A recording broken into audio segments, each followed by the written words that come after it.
Hello, मैं हूं Najam Alvi. You are watching my YouTube channel. आज हमने सोचा कि हम ज़रा घर से बाहर बैठ के आपके लिए एक वीडियो बनाएं। आज मैं टीवी पे प्रोग्राम देख रहा था। काफ़ी एंकर हजरात जो हैं वो इस तरह बात करते हैं जैसे बाजवा साहब अभी सऊदी अरब शायद पहुँचे भी नहीं हैं, लेकिन उन्होंने उनको मुलाकात भी करा दी है। क्या बात हुई ये भी बता दिया उन्होंने, और क्या मसले मसाइल तय हुए ये भी बता दिया। सारा कुछ बता दिया, पता नहीं कहाँ कहाँ से वीडियो लाके, जो कि अभी वीडियो भी नहीं है कि वो मिले हैं नहीं मिले हैं, क्या हुआ है। लेकिन ये कि हमारे एंकर हजरात जो है कि ये बात हुई, इस तरह हुआ, ये तय हुआ, ये वादे हुए, और ये गिला हुए, ये शिकवे हुए कि आप कि वो सऊदी अरब के वो जो शाह सुलेमान साहब जो हैं उन्होंने कहा कि भई आप सी पैक बना रहे हैं, वो हमारे ख़िलाफ़ है। और क्या कहते हैं, आप ईरान से आपके ताल्लुकात अच्छे हो रहे हैं, चाइना सी पैक बना रहा है। अब सी पैक जो है उसका उसका रोड जो है अब ईरान तक चला गया, और ईरान से आजकल हमारे ताल्लुकात बुरे हैं। और चाबहार पोर्ट पे जो है 450 बिलियन डॉलर की इन्वेस्टमेंट ईरान कर रहा है। और ये सारी बातें हैं, और ये सारी बातें उन्होंने इस तरह आजकल हमारे एंकर हजरात कर रहे हैं जैसा ऐसा लगता है कि ये वहीं बैठे हैं और इनको साथ में बिठा के सारा कुछ तय हुआ है। तो अब समझ में नहीं आता। इस तरह देखें, हर आदमी का इंटरेस्ट होता है। हम भागे भागे क्यों जा रहे हैं? उसकी वजह ये है कि पिछली गवर्नमेंट ने और हमारे बैरोक्रेट कुछ ऐसे हैं जिन्होंने अपना क्या कमीशन बनाने के लिए मुल्क को कर्ज़े में डिबोया। और कर्ज़ा जब दिया जाता है तो मुझे लगता है कि कर्ज़ा देने वाले जो हैं वो चाहते हैं कि उनसे कर्ज़ा लिया जाए, तो वो कर्ज़ा देने में भी किक बैक इनको देते हैं ताकि उनकी हर शर्त ये लोग मान लें। जैसे कि गोल्ड माइन वगैरह में उन्होंने किक बैक वगैरह इन लोगों ने इतना खाया। वैसे तो पकड़ा कोई नहीं जाता हमारे यहाँ। हमारे यहाँ आप लोगों को जैसे कि पता है कि भाई पकड़ा तो कोई जा ही नहीं सकता। उसकी वजह ये है कि सब मिल मिला के खाते हैं, तो हर आदमी की टांग फंसी हुई होती है। तो डील ज़रूर कर लेते हैं लेकिन पकड़े नहीं जाते। हाँ, लड़ाई इस चीज़ पे भी ज़्यादा होती है कि भाई तुमने मुझे तो बताया था कि 1 अरब रुपए खाओगे, तुम 2 अरब खा गए, तो अब उसकी जो है वो भरवाई दो कि भाई 2 अरब में से 1 अरब। तो वो फिर बेचारा 1 अरब जो 2 अरब जो खाता है उसमें से 50-50 करोड़ रुपए और जेब में डाल लेता है, और इस तरह मसले मसाइल हल हो जाते हैं। क्योंकि अब तो कोई पकड़ा ही नहीं जाता। अब आज मैं बैठा हुआ था, आज क्या तारीख़ है? आज है 17 अगस्त है 2020। और आज मैं टीवी पे देख रहा था कि इस्लामाबाद एयरपोर्ट की छतों से जो है टाइल गिर रहे हैं। और एक दफ़ा पहले भी जो है छत का कुछ हिस्सा गिर गया था, लेकिन पकड़ा कोई नहीं गया था। क्योंकि पकड़े इसलिए नहीं जाते कि उन बेचारों को सब पता होता है कि किस किस ने मिल मिला के पैसे खाए हैं। और ऊपर से नीचे तक सिविल एविएशन अथॉरिटी की ज़िम्मेदारी थी एयरपोर्ट की देखभाल करने की कि किस तरीके के जो है उन्होंने, यानी कंस्ट्रक्शन वगैरह जो है उसकी गारंटी और उसके ठेके वगैरह देने में जो कुछ तय होता है, और जो कुछ एक्सपर्ट वगैरह आते हैं, और जो लोग कंसल्टेंट बुलवाए जाते हैं जो ये सारी चीज़ों पे निगाह रखते हैं। ऐसा लगता है कि सबको हिस्सा दे के खूब खाया गया है कि 35 अरब का अगर प्रोजेक्ट है तो वो 60 अरब पे जाके पहुंचा जब तैयार हुआ। लेकिन अफ़सोस की बात ये है कि ये लोग इस बात को क्यों नहीं समझ रहे हैं कि भाई ये कर्ज़ा लोगे तो फिर ज़लील तो होगे, कर्ज़ा वापस भी करना पड़ता है। सऊदी अरब की हम बात क्यों मान रहे हैं? इसलिए कि हमें फ्री में तेल मिलता है, ये सारी चीज़ें मिलती हैं, लेकिन फ्री में नहीं मिलती। वो हमसे वादे वगैरह करते हैं, और वादे वगैरह जो है वो सारे इस चीज़ के ही होते हैं, किक बैक और सारा कुछ उसमें उनको मिलता है। और वादे ये होते हैं कि भाई हम आपको सालाना जो है इतने बैरल, इतने हज़ार या इतने लाख बैरल तेल देंगे, और आप जो है हमारी ये बात मानोगे। लेकिन शो ऐसे हो रहा है जैसे मुफ्त में दिया। भाई आपकी अगर बात मान रहे हो और आप तेल दे रहे हो तो अपने इंटरेस्ट में दे रहे हो। हर आदमी अपने इंटरेस्ट में देता है आखिर। अब देखें ना, इनका अपना इंटरेस्ट है, इन्होंने इसराइल को तस्लीम कर लिया, ये उनका ज़ाती मसला है। ठीक है ना? मैं तो पहले ही देखें, बात ये माइट इज़ राइट। आप अगर इसराइल को तस्लीम कर लिया होता तो हमें फिर सऊदी अरब की ज़रूरत नहीं होती। ये जो हमारे मुल्ला हजरात हैं जो चंदे के चक्कर में रहते हैं, और इनको चंदा इसी चीज़ का मिलता है कि कोई ना कोई पंगे करते रहो। तो अब यह है कि सऊदी अरब इसराइल को तस्लीम आने वाले वक्तों में कर देगा। अभी तक तो नहीं किया, लेकिन यूएई ने किया है, और आसपास के बहुत सारे कंट्री हैं जिन्होंने कर लिया, जैसे कि अबू धाबी है, ओमान है, बहरीन वगैरह, ये सब लोग भी कर लेंगे। और सऊदी अरब जब करेगा तो उसके बाद कतर भी कर लेगा।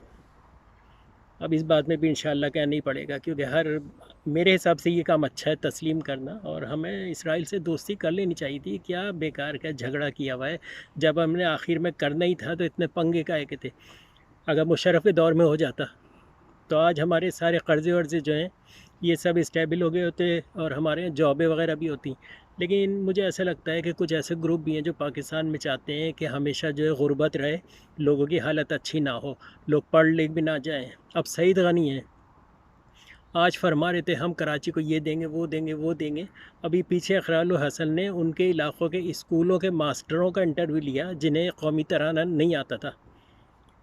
आप लोगों को तो पता है, आप लोगों को पता होगा कि उनको कौमी तराना बेचारों को नहीं आता था, उनको पहला कलमा नहीं आता था, उनको क्या कहते हैं, उनको ABCD पूरी कुछ को तो नहीं आती थी, कुछ तो ऐसे भी असातिज़ा थे माशाल्लाह माशाल्लाह माशाल्लाह कहना पड़ेगा, नज़र ना लग जाए कि उनको पाकिस्तान की स्पेलिंग करना नहीं आती थी।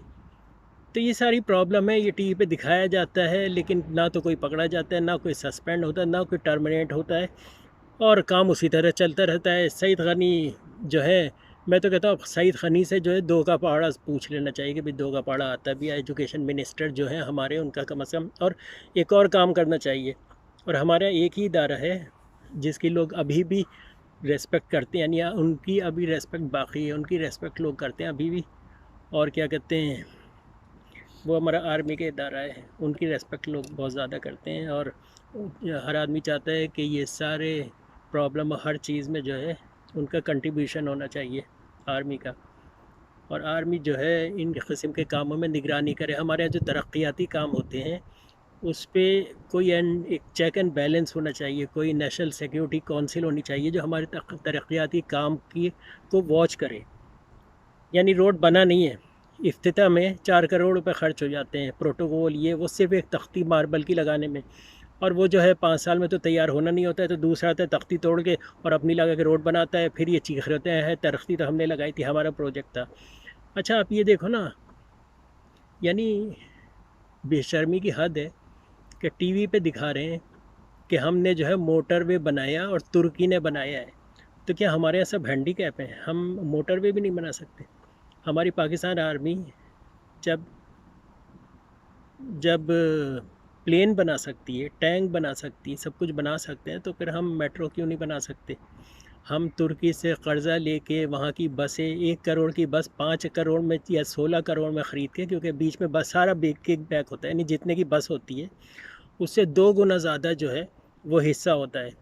और तुर्की में जो कंपनीज़ वगैरह होती हैं रोड वगैरह बनाने वाली, उसके पीछे भी हमारे लीडरान होते हैं जिनको आप मोहब्बत से वोट देते हैं, जो आपको कीमा पराठा खिला के आपका वोट ले लेते हैं और फिर आपके ही पैसों को लूटते हैं। ये जो रोड वगैरह प्रोजेक्ट जो ये हंसी हंसी ऐलान कर रहे होते हैं ना, हमने आपको ये दिया, तो अपनी जेब से दिया है, हमारे टैक्स के पैसों से, जिसमें से कमीशन और किकबैक सारा कुछ खा खू के लूट के, और आपको एक सड़ा हुआ रोड बना के दे देते हैं जो पहली बारिश में बह जाता है। लेकिन फिर भी आप लोग की आंखें नहीं खुलती हैं, आप लोग इसी चीज़ में फंसे रहो, सिंधी पंजाबी पठान और उर्दू स्पीक, इन चीज़ों में फंसे रहो। और इन चीज़ों में पता ही लोग क्यों आपको फंसाते हैं, ताकि आपका दिमाग जो है इनकी हरकतों की तरफ ना हो। जबकि चोरी जो है, चोरी चारों सूबे मिल के कर रहे हैं, हर सूबे में चोर मौजूद है जो हमें लूट रहा है, बेवकूफ़ बना रहा है। यानी मुसलमान कहने को तैयार नहीं है, क्योंकि मुसलमान कहने से तो सब यूनाइट हो जाएंगे। इसलिए कहते हैं कि हम पंजाबी पठान पख्तून ये वो बला और क्या कहते हैं मेमन है, फिर और बहुत सी कौमें हैं, खाली 4 सूबों की कौमें नहीं है, 50 किस्म की नस्लें रहती हैं। तो ये हमें बिखेर के रखना चाहते हैं। तो आप लोग यार आइंदा वोट दो तो कम से कम ये देख कर तो दो कि आप किस किस किस किस्म के एनिमल को आप वोट दे रहे हो जो आपके काम करे। ऐसों को ना दो जो आपको थोड़ा सा कूड़ा उठा के शोर मचाए कि देखो जी हमने कूड़ा उठा लिया। अरे भाई हमारे पैसों का तो उठा रहे हो। कलफ इस्त्री लगा हुआ जो है एयर कंडीशन गाड़ियों में, यानी गरीब मुल्क है, 4 करोड़ की लैंड क्रूज़र में आते हैं, उतरते हैं, और क्या कहते हैं कलफ इस्त्री का कि इस्त्री की एक शिकन भी नहीं आती है जब उठ के जाते हैं, यानी इसका मतलब है काम कोई नहीं करते। कभी आप इन लोगों को देखो कि ये लोग जो है यानी फ़र्स्ट क्लास में सफ़र करते हैं हमारे पैसों से। ये सारी चीज़ें, खैर सब्सक्राइब करो, बेल आइकन दबाओ और मेरे चैनल को आप प्रमोट करें, और आइंदा भी आपके लिए जो है इस किस्म की जो है वीडियो वगैरह बनाते रहेंगे। लेकिन कहने का मकसद यही था कि भाई बाजवा साहब बेचारे अभी गए हैं, अभी मुलाकात भी नहीं हुई, लेकिन हमारे एंकर हजरात ने जो है ये तक प्रिडिक्शन कर दिया कि क्या बात होगी और क्या नहीं होगी। हाँ, एक बात ज़रूर इन्होंने कही है एंकर हजरात ने कि भाई सी पैक नहीं रुकेगा, तो ये तो कहने की ज़रूरत ही नहीं है। इतना पैसे लगाने के बाद कौन वापस करेगा। वैसे तो हमें अब अमेरिका की बात नहीं माननी चाहिए। 70 साल से इन अरबों ने आज जो है ये बात खुल के सामने आ गई है कि हमारे यहाँ तेल क्यों नहीं निकल रहा। हमारे यहाँ तेल इसलिए नहीं निकल रहा क्योंकि अरब निकलने नहीं देते। ये मिडल ईस्ट वाले जो हैं, ये हमारे लोगों की जो जेबें भरते हैं ना अरबों रुपए से, उसकी वजह यही है कि हम इनकी बात मान लेते हैं। क्योंकि इन्होंने आवाम की तो बात मानना नहीं होती आके। आवाम को तो कीमा पराठा खिला के और ये लड्डू पेड़े खिला के और झूठ बोल के जो आ जाते हैं, और अगर ना भी आए तो फिर ये अपने गुंडों को भेज के जो बैलेट बॉक्स ही चोरी करवा लेते हैं इलेक्शन और नताइज से पहले। तो ये सारी चीज़ें आज आप लोगों को पता चल रहा है। कराची के करीब जो है तेल निकला था लोग कहते हैं, लेकिन ये जो जहाज़ एकदम से भाग गए थे उसकी वजह ये थी कि उन्हें पता था कि फ्यूचर में जो प्लान है वो ये है कि तेल की प्राइस इतनी कम कर दी जाएगी कि निकालना महंगा पड़ेगा, तो जो लोग तेल निकाल रहे हैं वो निकालना छोड़ दें क्योंकि महंगा पड़ेगा। ये सारी चीज़ें और ये सारी प्लानिंग इसलिए हुई थी कि अब अरबों की हालत बुरी हो रही थी, तेल महंगा नहीं हो रहा था। उनसे कहा गया इसराइल को तस्लीम कर लो, तुम्हारे सारे मसले हल हो जाएंगे। चलें, शुक्र है उन्होंने तस्लीम तो किया, लेकिन अब मेरा अपनी सोच है, शायद हो सकता है कि भाई नाक़िस सोच हो मेरी, लेकिन ये कि इसराइल का जब कोई मुसलमान दुश्मन ही नहीं रहेगा, सब इसराइल को अगर तस्लीम कर लेंगे तो उसके बाद इसराइल कहेगा कि एशिया का चौधरी तो मैं हूँ, तो अमेरिका की तो छुट्टी हो जाएगी। क्योंकि पैसा तो एशियन कंट्री में आपने कभी ये सोचा अमेरिका ने आजकर झूठ बोल के आज तक मुसलमान ही कंट्री में हमला क्यों किया, क्रिश्चियन कंट्री में क्यों नहीं करता।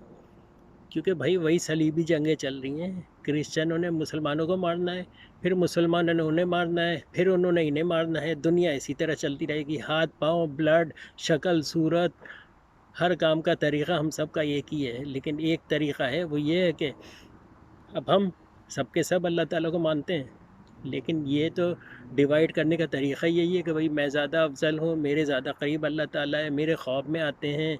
कोई हुजूर पाक को अपने ख्वाब में ले आता है, कोई किसी को ले आता है, जबकि देखा कभी किसी ने नहीं है। लेकिन ये कि कहानी और इस किस्म की बातें इसलिए करते हैं कि लोगों से सिंपैथी हासिल करते हैं, चंदे में इजाफ़ा होता है। ये सारी बातें कभी आप अपने जैसे मजहबी या मदरसों में जो लीडर होते हैं, आपके जो लीडर जैसे फजल रहमान हैं या दूसरे काजी साहब हैं, जमात इस्लामी है और बहुत सी हमारी मजहबी पार्टियां हैं, रेस्पेक्टेबल हैं, अच्छे लोग भी हैं, लेकिन कभी आप ये देखोगे ये लोग जो ट्रैवल करते हैं लाइन में फ़र्स्ट क्लास में करते हैं या सेकंड क्लास में करते हैं। अगर फ़र्स्ट क्लास में करते हैं तो 4 गुना महंगा टिकट होता है। इनकी सोर्स और इनकम क्या है, कभी आप सोचें।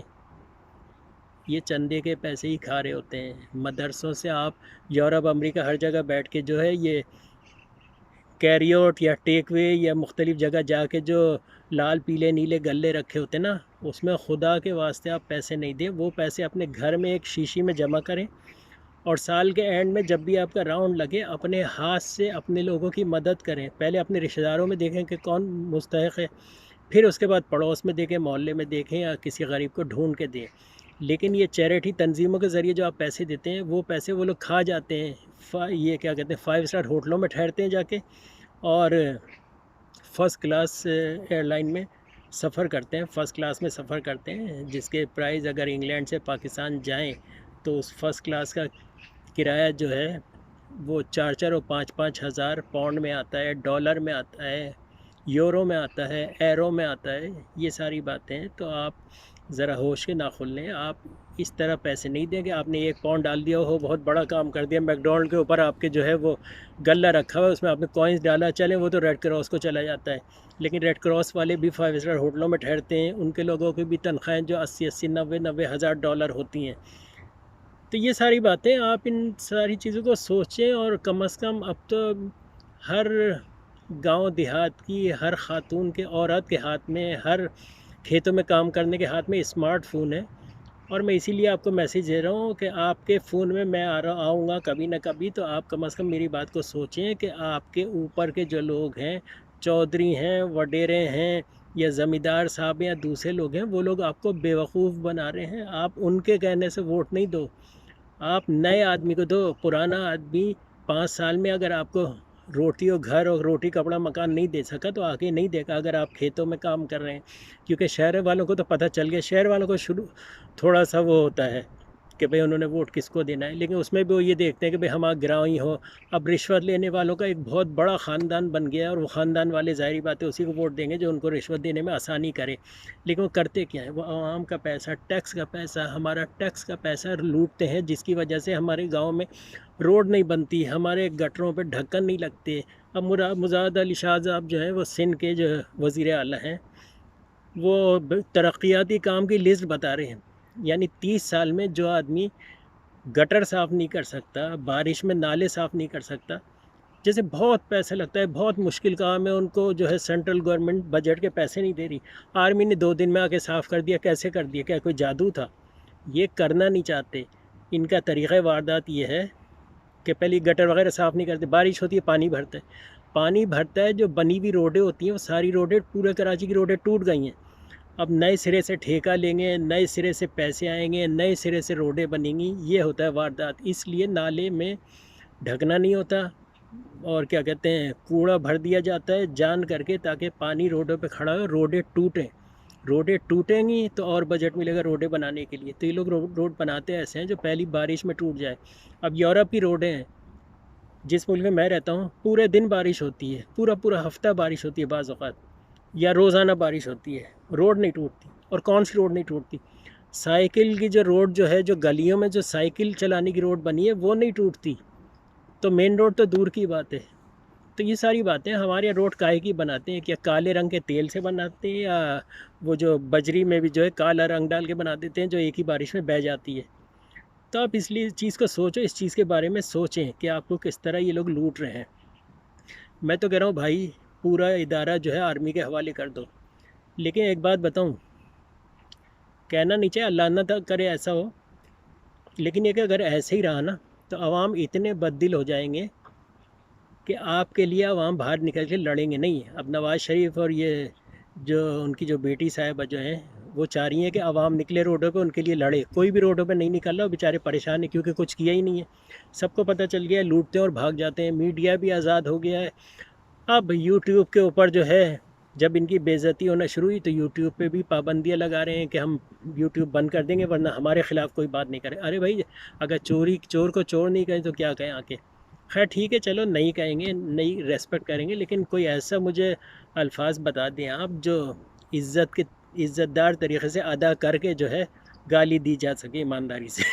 क्योंकि क्या करें, अब आवाम जब तंग आती है, अब आप ख़ुद देख रहे हैं कि भाई मुराद अली शाह जो साहब जो हैं वो टीवी पे बैठ के और ऐलान कर रहे हैं तरक्याती कामों का, जिस पार्टी ने 30 साल से काम नहीं किया, जो पार्टी कराची को एक्सेप्ट करने को तैयार नहीं है, लेकिन कराची का बजट खाने को तैयार है। वैसे तो कराची वालों को पूरा पाकिस्तान जो है वो एक्सेप्ट नहीं करता, कराची वाले पूरे पाकिस्तान के लिए गद्दार हैं। जबकि आजकल आप असम्बली में खड़े होकर लोग कहते हैं कि वो पठान बेगैरत है जो पाकिस्तान जिंदाबाद कहे। ये आप असम्बली में एक साहब ने कहा था, वो जो ANP के एक हैं सरबरा, उन्होंने कहा था। लेकिन ये कि वो शायद वीडियो किसी ने अभी तक देखी नहीं। हमारी वीडियो तो फ़ौरन देख लेते हैं भाई, लेकिन वो वीडियो अभी तक नहीं देखी, इसलिए कोई उनको वो पाबंदी नहीं लगी। इसलिए कि पाबंदी उनको लगती है जिनसे खौफ नहीं होता। लेकिन ज़ाहिर बात है, खैबर पख्तूनख्वा में किसी पठान को जो है आप गद्दार कहो तो फिर वो आपकी ऐसी तैसी कर देगा। इसकी वजह ये है, सारी बात सच बात ये है कि डरते हैं, और माइट इज़ राइट वाली बात है। तो ये है। और फ्यूचर में आपको बता दूं कि अगर आप इंसाफ नहीं दोगे और लोग इतना तंग आ जाएंगे, तो मैं हर वीडियो में और आगे भी कह चुका हूँ भाई, 1950 में हमारा वज़ीर आज़म या सदर चाइनीज़ होगा। आप शर्त लगा के रख लो, अगर आपने ये जुडिशरी सिस्टम या ये हमारे जो सज़ाएँ अगर जल्दी जल्दी नहीं दी ना, ये जो क्या कहते हैं फास्ट चैनल नहीं किया सज़ाएँ देने को, सज़ाएँ भी ऐसी होनी चाहिए जो नज़र आएँ। ये नहीं कि 4 दिन के लिए सस्पेंड किया, उसके बाद फिर आके बैठ गए, क्योंकि उन्हें पता होता है कि हम फिर आ जाएंगे। ये सारी बातें। चलो खैर, ख्याल रखें और मेरे चैनल को सब्सक्राइब करें और बेल आइकॉन दबाएं, और फेसबुक पे मेरा चैनल शेयर करें। अगर आप सब्सक्राइब नहीं कर सकते, आपके उस पर बटन नज़र नहीं आ रहा सब्सक्राइब का, तो मेरे चैनल को शेयर कर लें। शेयर करने का तरीका ये, वीडियो के नीचे शेयर का निशान है, उसको दबाएँ तो उसमें एक निशान आएगा फेसबुक का F बना हुआ नीले कलर से, उसको दबाएंगे और उसके बाद जो है क्या कहते हैं अपलोड कर दें या शेयर कर दें, जो कुछ भी है। खैर किसी तरह इसको फेसबुक पे करें ताकि और लोग भी देखें। और मेरा एक मकसद है भाई, मेरी वीडियो जो है गाँव देहात तक जाए, और वो इसी वजह से जा सकती है कि अगर आप मेरे चैनल को शेयर करेंगे तो कोई ना कोई बेचारा ऐसा आदमी देख लेगा जिसको वोट देने के लिए बेवकूफ़ बनाया जा रहा है। चलो खैर, सब्सक्राइब करें, बेल आइकन दबाएं। और मैं हूं नजम अलवी और you are watching my YouTube channel. और आइंदा भी देखेंगे, और कल भी मैं यहां पे बैठूंगा और आपको अच्छी अच्छी बातें बताऊंगा। लेकिन यार ज़्यादा से ज़्यादा जली कटी बताना पड़ती है। इसकी वजह ये कि इन लोगों की वजह से मैं यूरोप में बैठा हुआ हूँ। अगर मेरा मुल्क अच्छा होता तो मैं यहाँ, खैर अच्छा तो है, अच्छा होता की बात नहीं है, यानी वहाँ का सिस्टम अच्छा होता। मुल्क कोई सा भी बुरा नहीं है, इंडिया भी बुरा नहीं है, इंडिया बुरा नहीं है, इंडिया बहुत अच्छा मुल्क है। वहाँ के लोग हमारे हम ज़बान हैं, कपड़े और लगते और हम उनकी फ़िल्में और वो हमारे ड्रामे देखते हैं। इंडिया बुरा नहीं है।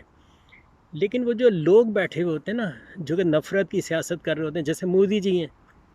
अब एक वीडियो मैंने पीछे बनाई थी 4 महीने पहले, उसमें मैंने कहा था भाई मैं मोदी साहब, मुझे दुनिया में सबसे ज़्यादा अगर कोई आदमी पसंद है वो मोदी है।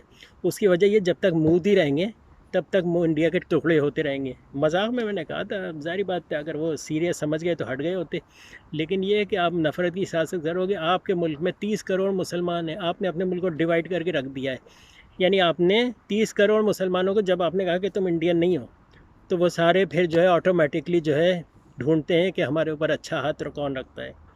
खैर चलें, छोड़ें, और ये बातें तो होती रहेंगी इंशाल्लाह। कल फिर एक वीडियो दिखाएंगे। आज हमने सोचा कि बाहर बैठें, तो ये कौन सा मुल्क है मेरे पीछे, ये आप लिख के बताएं तो मैं मानूं कि ये कौन सा मुल्क है जहाँ मैं बैठा हूँ।